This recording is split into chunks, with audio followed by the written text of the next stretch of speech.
Welcome back. This is the course on stochastic modeling and theory of Qs. In this lecture, we will concentrate on a particular kind of stochastic process called as martingales.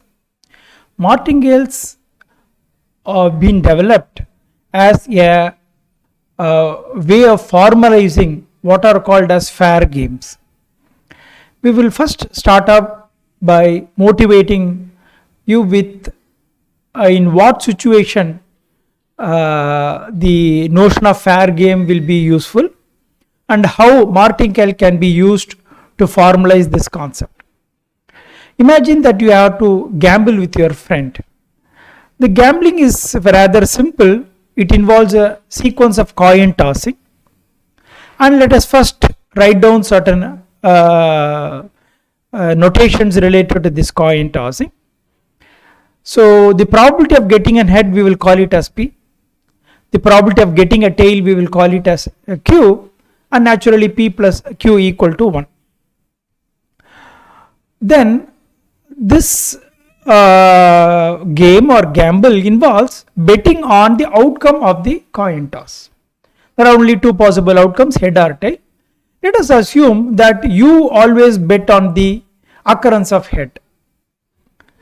Okay, and further, it is, let us say we put a rule into the game that you get a profit of X unit of money whenever the head comes up, and when tail comes up, naturally you have to lose, but let us call it as Y unit of money.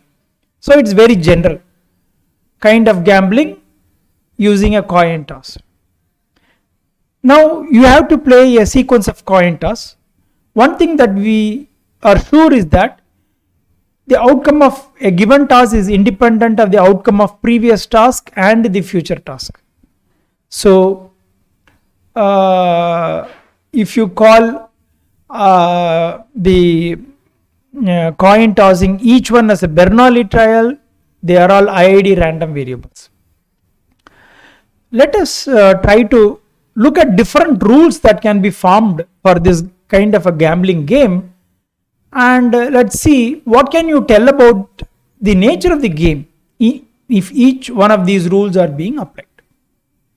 We will first consider a case where the coin is a fair coin, meaning that P is equal to Q, which is equal to 0.5.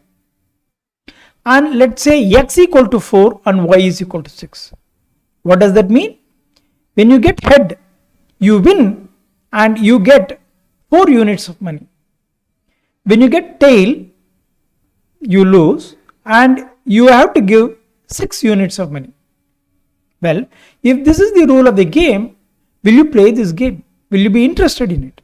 No, obviously not, because you would say that the gambling or the game is not fair, because you intuitively know that you lose more than what you might gain in a given trial. Okay, because the coin is fair, so it is equally likely that you will gain or lose, win or lose, but the amount of the money that you get or the money that you have to pay is not the same. There is a difference. So what in a more formal way of stating that is, statistically you would expect to lose more money than what you can gain in a long run. So you would say that this is not a fair game. Let's look at another example. Let's say again a fair coin is being tossed, so P is equal to Q, and X equal to 6 and Y is equal to 4, which means that the game is in your favor. That is, whenever you win by getting an head, you get a profit of 6. Whenever you lose by encountering a tail, you only have to shell out 4 units of money. So you would be definitely interested in playing this kind of a game, but unfortunately your friend with whom you are playing will not be interested. The friend will complain that it is not a fair game, and hence the friend will not play. So there is no point in talking about these two games, because in practice such games will not be played. We assume that both parties are rational, because whether they have gone through a course on stochastic modeling or queuing theory, even a common sense reasoning will tell you that this is not a fair game, so they won't be interested in. So naturally we can only envisage games that will be played in society will be at least perceived to be a fair game. Okay, if you don't have enough information about the probability of the outcome of an event, then of course you cannot easily tell whether it is fair or not. For example, this is a very simplistic example of playing a game using a coin toss, where it's very easy to figure out the nature of the game. You can look at any other financial exchanges, transactions, or businesses also to be a game, where you take a strategy and then based on that you would gain or lose some amount, and you always, that is, if you have you are selling a product and your customer is taking the product by shelling out the money, it can be viewed as a game between you and the customer. Both will be at least interested in playing a fair game, in the sense that you would like to get the money that is the right price for the product that you sell, and the customer would like to get the right product for the money that the customer is giving. So if all information is available, only fair games, game in a more generic sense, will be played. That is why we are interested in fair game. Let's continue our discussion. Let us take a third example. Let us assume that, so far what we have been looking at is, if x and y are different, then it may not be a fair game. That is what we arrive at. But this is the case when the coin being tossed is a fair coin. Let's take a case where x equal to y, but the coin is a biased one. It's not a fair coin, and let us say the probability of getting a head P is 0.45, Q is 0.55. Would you play this game? Again, no, because although the profit or gain obtained in a given trial of a game is the same, the probability of you winning is lesser than losing in a given trial. So in a long run of these trials, there will be more losses, more times that you will lose, and therefore the overall financial loss will be more. This is again not a fair game. So it's clear that it is not only whether the value of P and Q that matters, the value of X and Y also matters. So for an arbitrary value of X, Y, P, okay, of course when you say P, there has to be some condition, because it is a probability. P has to lie between 0 and 1, and P plus Q is equal to 1, or Q is equal to 1 minus P. So because these two are, P and Q have only 1 degree of freedom, not 2, there are only 3 variables that are there. Of course P, X and Y can be any independently, you can choose their values. So there are 3 degrees of freedom for this game. Will you be able to tell whether it is a fair game or not? You cannot conclude anything unless the exact values of X, Y and P are given to you. So this is brings us to the notion that fair games are rather important, and we have to find out whether a game is fair or not. Okay, so in certain cases the fairness of a game can be easily found out, but in certain other cases they are not very straightforward. If you are given a very complicated function of how much you will gain and what circumstances, how much you may lose, and so on. Okay, suppose you are told that if you have a sequence of 4 wins, then the gain increases as the number of sequential wins that you get is a given quantity, and so on, then it will be very difficult to find out. For example, let us say if you take an insurance, usually the premium for the fresh insurance will be some amount, but if you don't claim any amount for, let us say, a sequence of 3 years, then the premium will be brought down, or the coverage will be enhanced.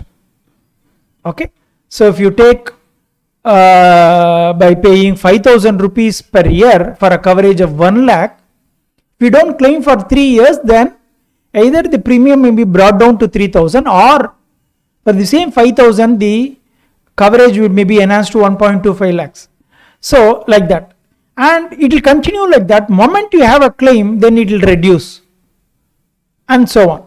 So the value here a claim, whether there is a claim or not in a given year, is similar to the coin tossing, and so on. Again, the function x, y can be very complicated, and to figure out whether the game is fair or not is not sometimes very straightforward. We need to formalize it. So, in general, what can we tell? We can agree that a game is considered to be fair if and only if the expected gain or the expected loss by both the players or parties is zero.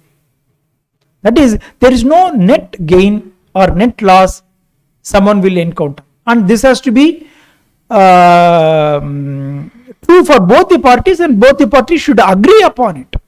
Then they will tell, okay, it's a fair game, they will be interested in playing. In other words, the financial outcomes is purely a matter of choice. Okay, so it's a pure gamble. No, there is no systematic gain or loss that is incurred by any party. Instead of looking at the gain or loss in a given trial, because it is going to be a sequence of trials, another way of looking at is looking at the cumulative gain. Alternatively, suppose we keep track of the cumulative profit, which we will call it as the fortune of a given player. We see that a game is fair, that is, the expected change in fortune should be zero. Okay, we have to pay careful attention. So you have a fortune at a given time that you have got by the accumulation of the profits. How much you will get, you don't know. That depends upon the actual losses and wins and losses that you have encountered throughout. That of course cannot be predicted a priori. But having played some n games, you find that there is a fortune that is present.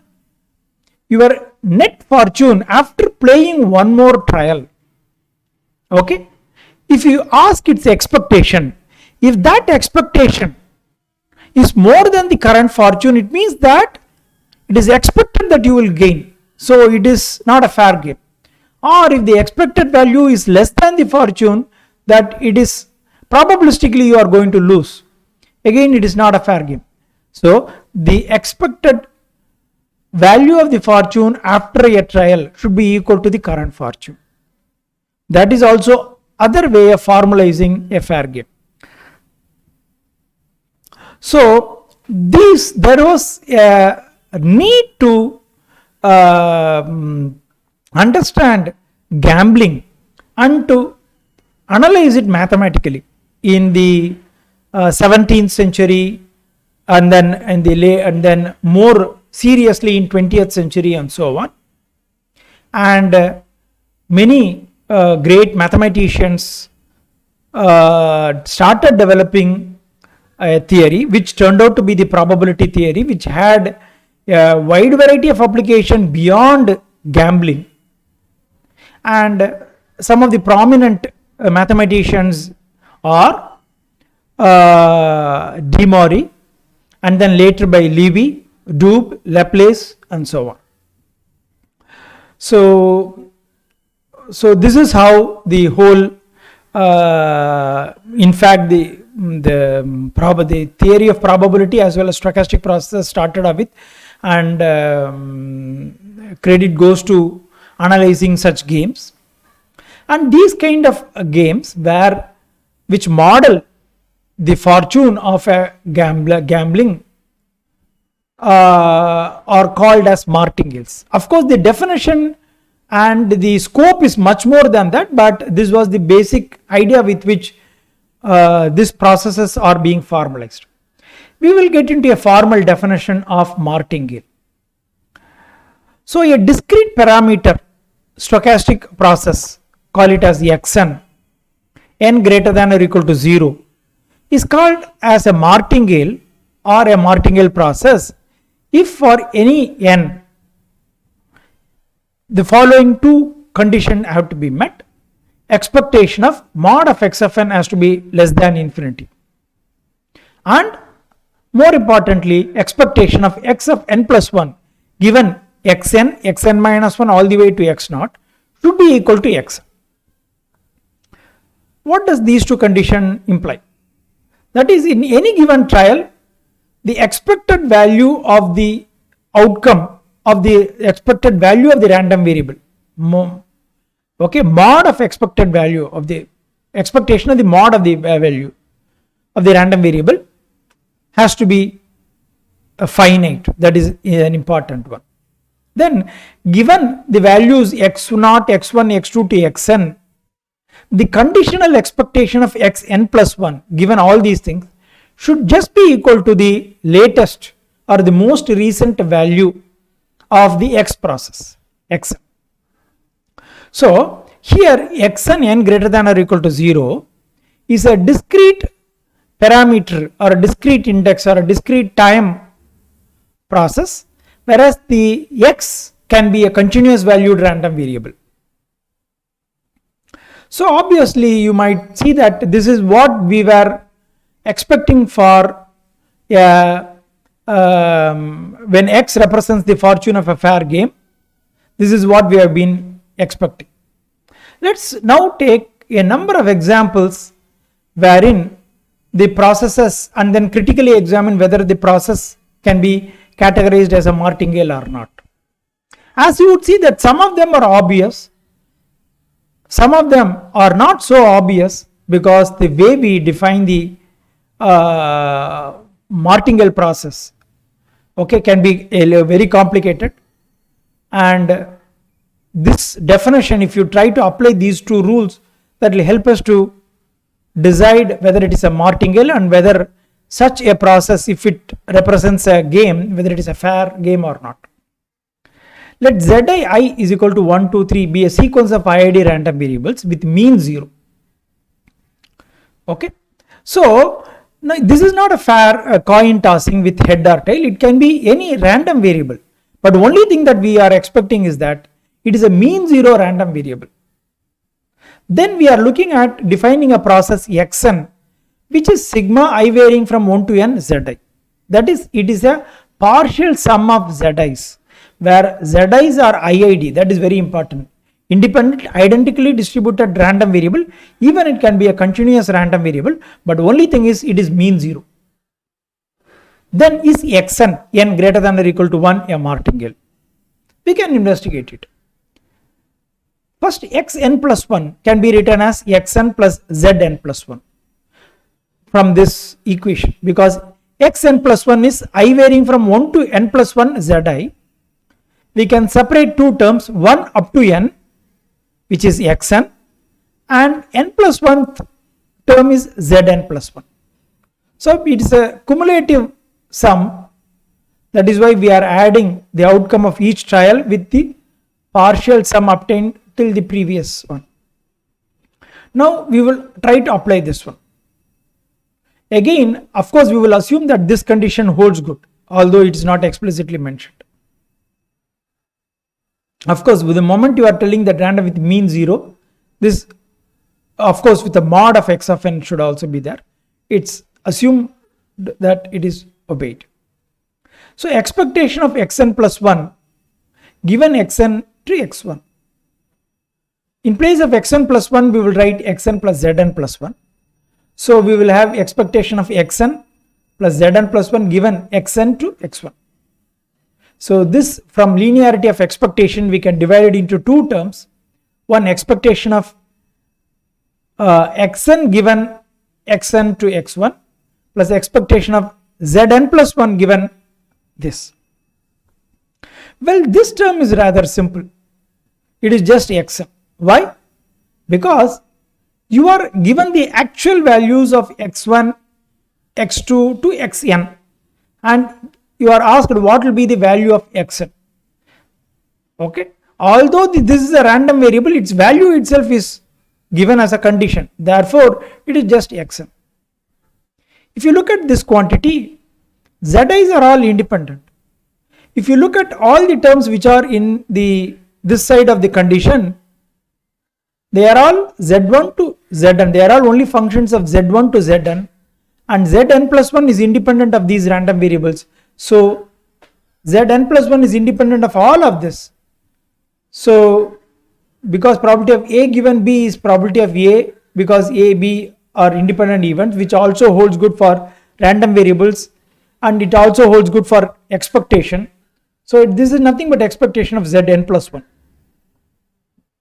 But because z's are all mean zero process, random variable, then expectation of zn plus 1 is 0. Therefore this is just xn.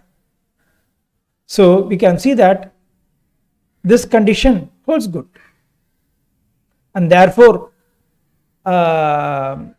this is a martingale. Xn is a martingale. Now let's look at a little. So this is not necessarily for a coin toss. Any IID random variable with a mean 0, and if you take a partial sum, that is a martingale. Now let us assume that we are not just taking a partial sum of the mean 0 random variables, IID random variables, but a partial weighted sum of IID mean 0 random variables. That is, let b1, b2, b3 are some arbitrary constants, given constant. They are not random, given constants. Then let us look at a random variable yn, which is sigma I 1 to n bi zi. Okay, so obviously if you look at this one, yn is also a martingale, because again in all these things, again you can see, if you follow the same line of thoughts, you will see that it will be true. So this is rather important, because what we are doing is we are taking a weighted sum of the previous values of zi. Okay, so later on we can in any modeling, okay, time series analysis, you may define the next value as a weighted sum of the previous values, okay, to model a stochastic process. Okay, so again in that case, this would be the nature by which you would define yn. Next is the so-called gambler's ruin problem, and whether it is a martingale or not is what we can investigate. This is very similar to the problem we encountered when which we used it for motivating the martingale process. That is, you play a game with your friend with P and Q are the probability of coming up head or tail, with X and Y being the fortune. The only difference being here is that you are called as the gambler in this case, the player, and instead of your friend you are playing it with a gambling machine or a casino, and we come up with an initial fortune to the casino. So A is the initial fortune, and X, let us say, is equal to +1, Y equal to -1. In this case of the gambler's ruin problem, and Q and P denote the probability of loss, or Q is the probability of loss, P is the probability of gain. Let's denote by Zn the gain of the nth game. Okay, and the cumulative gain xn is z1 plus z2 to zn in the first n games. So if whenever the cumulative gain becomes equal to -a, then the net fortune of the gambler will be 0, because you come up with an initial fortune of A During the course of the game, you have lost minus A, so your net fortune will become 0, and therefore you have ruined, you can no more play. So that is the gambler's ruin problem. So in this case, we can look at under what condition this problem can be fair or unfair. If you look at the expectation of Zi, you can easily see that it is P minus Q, because you get X which is equal to plus 1 with a probability P, and Y which is minus 1 with a probability Q. So in general, the expected gain is XP minus YQ, X and Y, XP plus YQ. Plugging in plus 1 and minus 1, you get P minus Q. So it will be a fair game if and only if expectation of Zi or P minus Q is equal to 0, or if and only if P is equal to Q. So the game is said to be fair only when P is equal to Q. If X and Y are being changed to an arbitrary values, again you can reduce the condition. The expected gain E of Zi, which is XP minus YQ, okay, is equal to 0. Again, X is the numerical absolute value of the gain, Y is the absolute value of the loss. Similarly, a symmetric random walk is also a martingale, where a particle or a drunkard person take one step to the left or right with equal probability, and therefore it is also a martingale. Now let us look at some games or some definitions of some stochastic processes which are not obvious whether they characterize a fair game or a martingale. Suppose that the gambler with 1 unit of money, that is the initial capital or fortune is 1, plays a series of fair games. By that we mean P is equal to Q. But what the gambler does it, the gambler bets an amount which is alpha times the current fortune. So the betting amount is X and Y. When we say betting amount, obviously we will, when you win, you get the betting amount as a profit. When you lose, you have to give that same amount as to the casino. So we will just always say X equal to Y, and X is the betting amount. But that is not a fixed one. It varies from game to game. It is always alpha times the fortune at hand. This is also quite understandable, because suppose you happen to have accumulated lot of fortune, okay, you will assume that you are lucky, then you would like to take more risk by taking always a 10% of your fortune. You may try to gamble. On the other hand, when the fortune strings, you would be more conservative, again only betting a 10% of your fortune. So are these games fair, or does these Yn, where Yn is the fortune after the nth game, does it represent a martingale? Again we can find it out. Why not? The initial fortune is 1. With fortune Yn, after nth game, the gambler bets by an amount alpha times Yn in the next game. The game is fair. What does that mean? Probability that Yn plus 1 is equal to Yn plus alpha Yn is 1 by 2. That is, if you win with a probability Y 1 by 2, your fortune will jump from Yn to Yn plus alpha Yn, because alpha Yn is the betting amount. So you will get that amount. So Yn plus 1 will become 1 plus alpha Yn with probability of. On the other hand, if you lose with a probability 1 by 2, your fortune will become Yn minus alpha Yn, that is Yn plus 1 will become 1 minus alpha into Yn. So this is the way fortune changes. So now let us calculate the expected fortune, that is E of Yn plus 1, given Yn and so on. So what you have to do is you have to take an expectation yn plus 1 with the corresponding probability. 1 by 2 into this amount plus 1 by 2 into this amount is the expectation.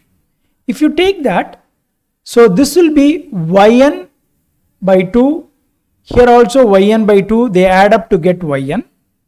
The other two quantities cancel each other. This is alpha yn by 2, this is minus alpha yn by 2, they cancel each other. So it becomes yn. So you would see that yn is a martingale.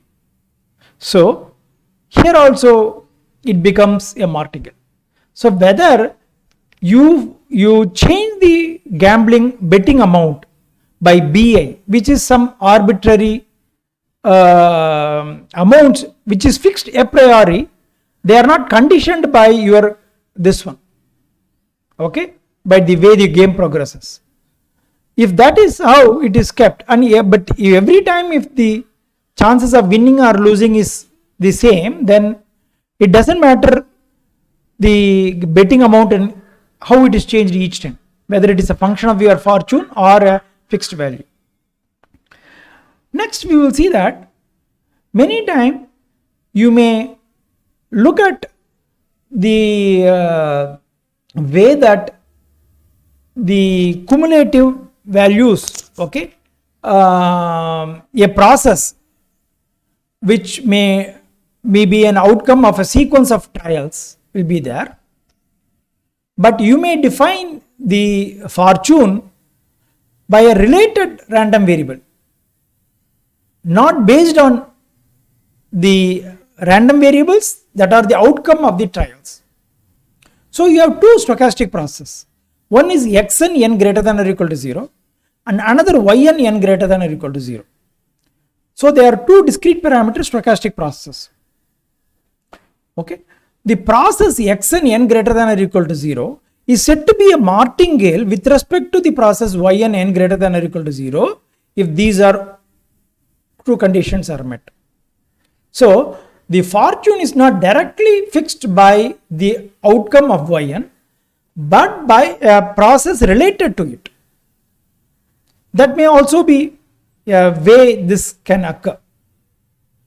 Okay, that is why we are interested in this kind of process. You may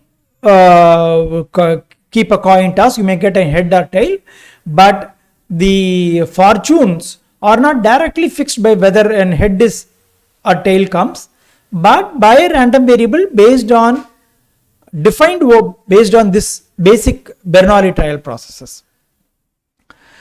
So xn is said to be a martingale. Obviously the first condition, expectation of mod of xn has to be less than infinity, and expectation of xn plus 1 given yn minus 1 to y0 is equal to xn.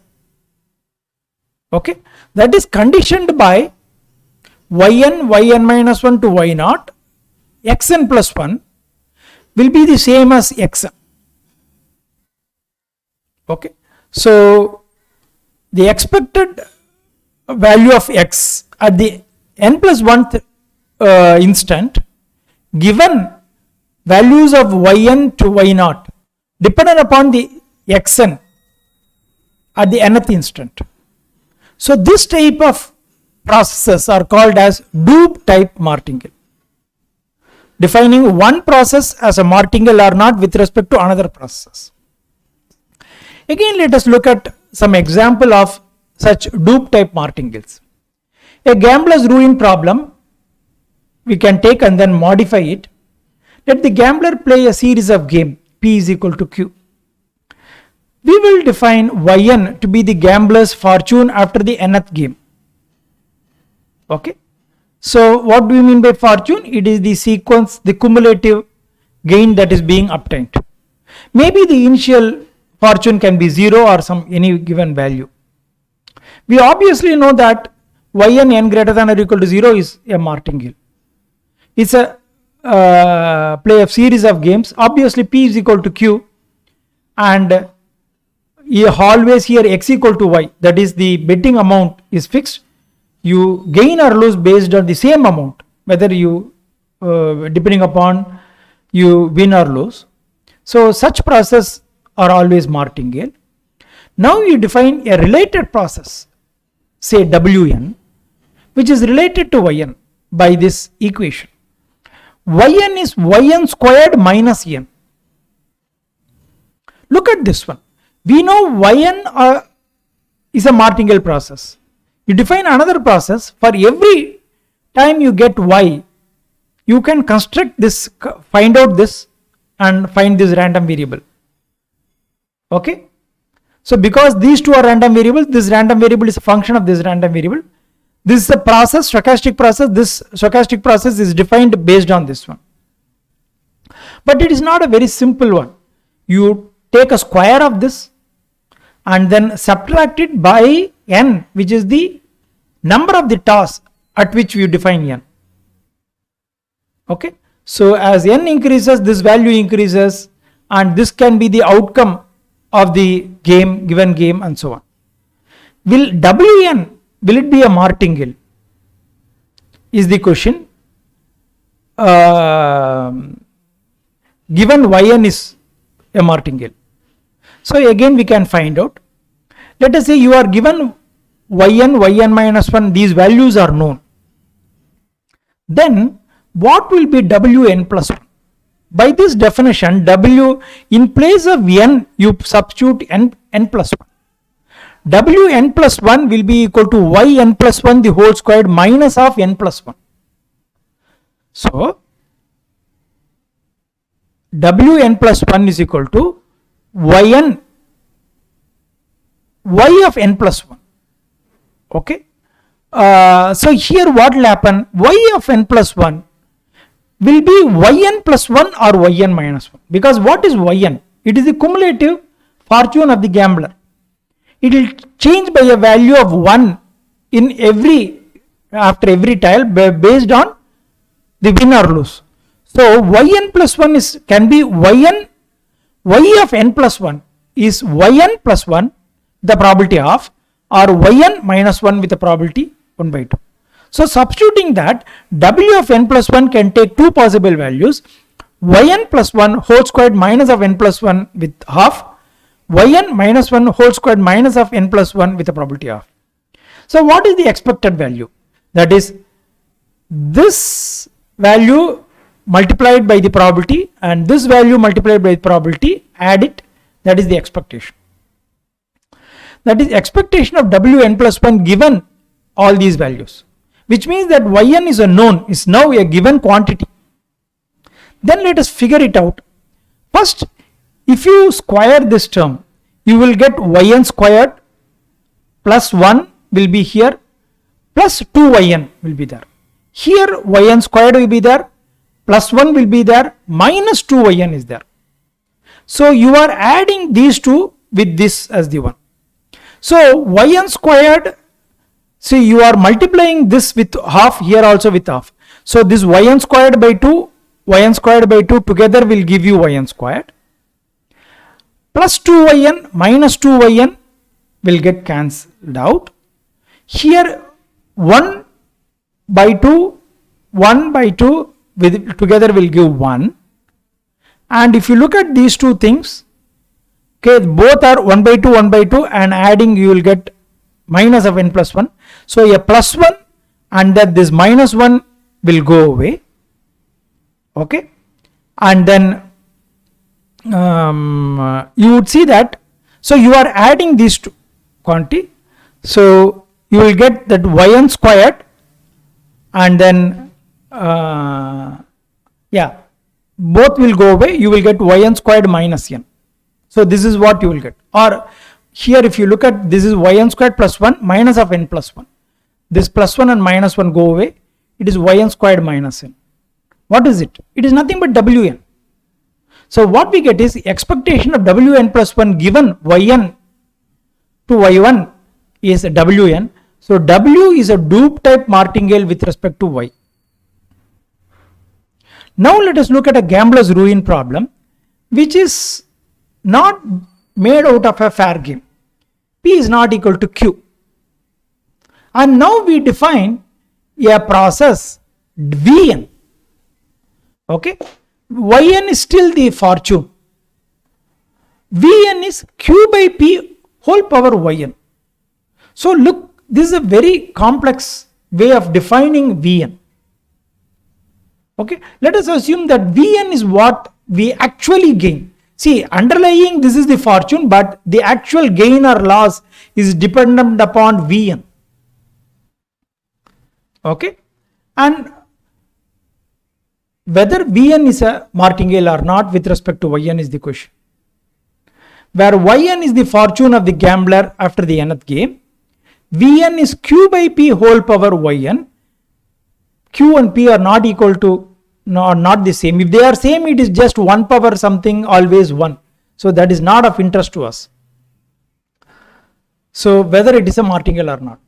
See, why are we interested is that is, you might encounter certain kind of games where the so-called rule of game is very complicated and the way the fortunes are computed is very complicated.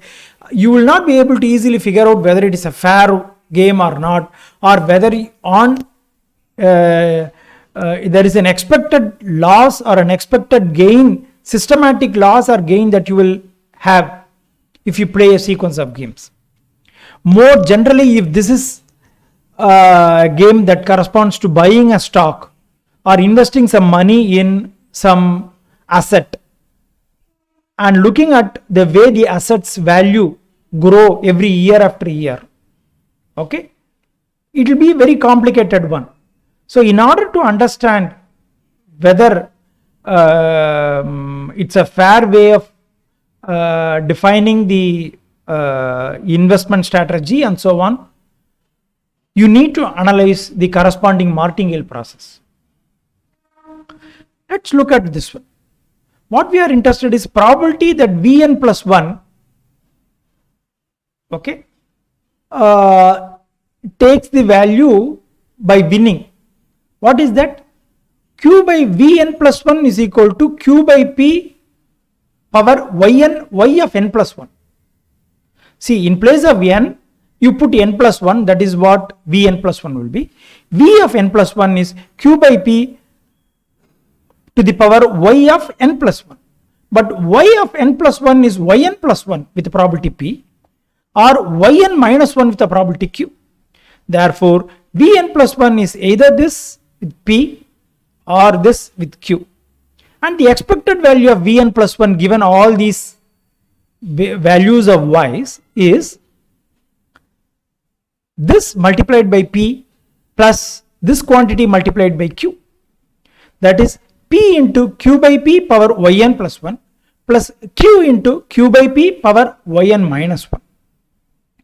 So here what you do is, this is yn plus 1, q by p power yn plus 1 can be written as q by p power yn into q by p. That q by p into p can be taken out. So q by p power yn is a common one. Then you have p into q by p plus q into q by p power minus 1, which is p by q. So these two quantities, if you look at it, it is nothing but p plus q, which is 1. Therefore, this is this quantity, which is just Vn, which is, Vn. Sorry, no, it's not Wn, it's Vn. Okay, Wn is for a previous question. So what we find is Vn n greater than or equal to 0 is a martingale with respect to Yn n greater than or equal to 0, and therefore it is a dupe type particle. Then we will look at the Polya's urn model, which we have already encountered when looking at the conditional probability and so on, and whether a game constructed based on Polya's urn, whether it is a martingale or not. Let's recall the Polya's urn model. A urn initially has got R red balls and B black balls. You do a sequence of drawing of ball. Only one ball at random you draw from the urn, and you note its color and you replace it along with one more ball of the same color. So one ball is chosen at random from the urn, its color is noted, and then it is returned back to the urn with another ball of the same color. So after every draw, the number of ball increases by 1 and the number of red balls and number of black balls may also change. We are interested in the number of red balls after nth draw. Let xn denote the number of red balls after the nth draw. Then we define a process yn, which is the fraction of the red balls. That is xn divided by n plus r plus b. Because initially there were r red balls, b black balls. After n draws, the number of balls, total number of balls will become n plus r plus b. If xn denotes the number of red balls after the nth draw, then yn will be xn divided by n plus r plus b, which is the fraction of the red balls after the nth draw, which will also become the probability with which the next ball drawn will be red. Okay. So xn plus 1 is either xn plus 1 or xn, depending upon whether a red ball or a black ball is drawn in the n plus 1th draw. Clear? That is, in the n plus 1th draw, if you draw a red ball, then you will replace it along with one more red ball and the number will become xn plus 1. On the other hand, if you draw a black ball, red ball number will not change. It will remain as xn. So probability of yn plus 1 will be, what is yn plus 1 is the fraction of the red balls after the n plus 1th draw. It will either become xn plus 1 divided by n plus 1 into r plus b. This is what will happen when you draw a red ball in the nth draw, whose probability is xn divided by n plus r plus b. On the other hand, if you draw a black ball with a probability which is 1 minus this probability, the fraction of the red balls will be xn divided by n plus 1 plus r plus b. See, the total number of balls after the n plus 1th draw is the same. The fraction can be different dependent upon whether the number of red balls is increased or remained the same. Now, what is expectation of yn plus 1 given x1 to xn? Is nothing but this quantity multiplied by this probability, this quantity multiplied by this probability. That is xn plus 1 divided by n plus 1 into r plus b into xn divided by n plus r plus b. Similarly, xn divided by n plus 1 plus r plus b into 1 minus this. So if you can do the simplification, you will get this value. You can try this one. This will be n plus 1 plus r plus b minus xn divided by n plus r plus b. So here the the denominator in both the cases will become the same. N plus 1 r plus b into n plus r plus b. Here also this divided in by this one. So here it will have xn squared plus xn. Here you will have n plus r plus b minus xn. Here also minus xn squared will be there. And then 1 plus n plus r plus b times xn, if you look at, okay, minus xn. So you will have here one xn will be there, and you can see that this term will get cancelled.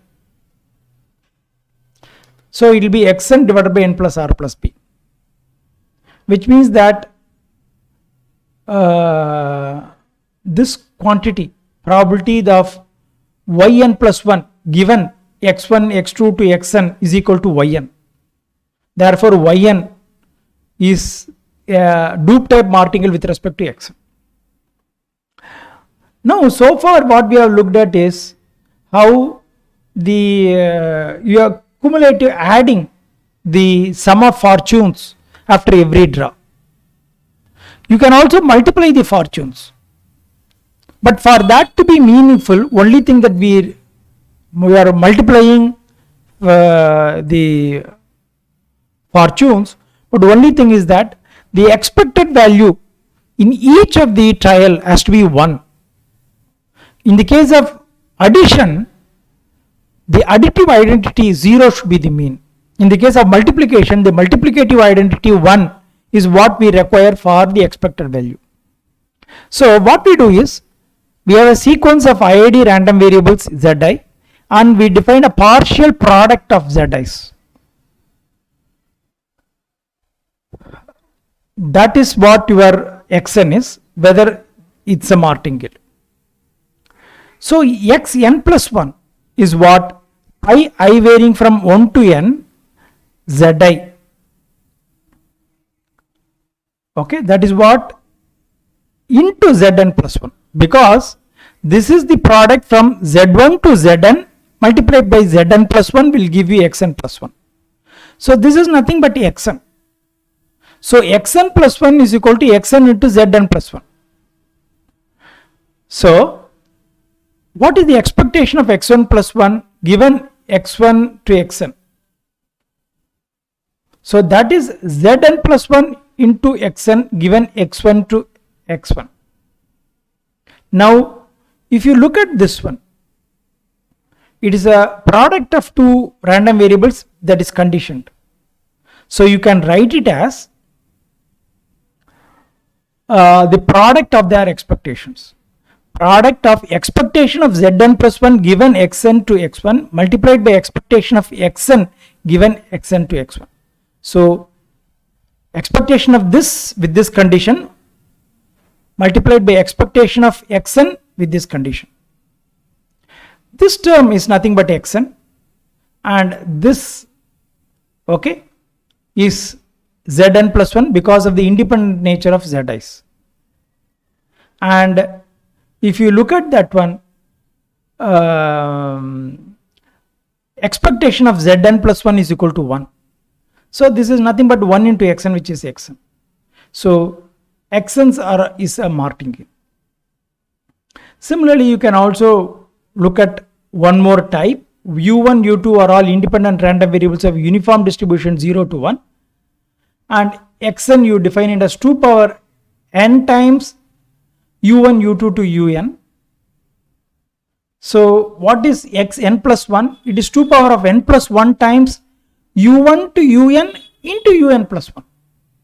But you can separate it out. 2 power n into U1 to Un is what you have defined as Xn. It has to be Xn times 1, 2 and then Un plus 1. This is what you would get. So now again, you can find out this expectation of X1 plus 1 given this one. So you can write it like this one, E of Xn into this quantity and so on. You can work it out, and then you will see that because expectation 2 into Un plus 1 into Xn you will get. 2 you can take it out, expectation of Un plus 1, they are uniform random variable 0 to 1, expectation is 1 by 2, so that becomes Xn. So from this condition you would see that X is a Martingale. So we have looked at the notion of Martingale and looked at a number of examples on Martingale. We will stop at this point. Thank you.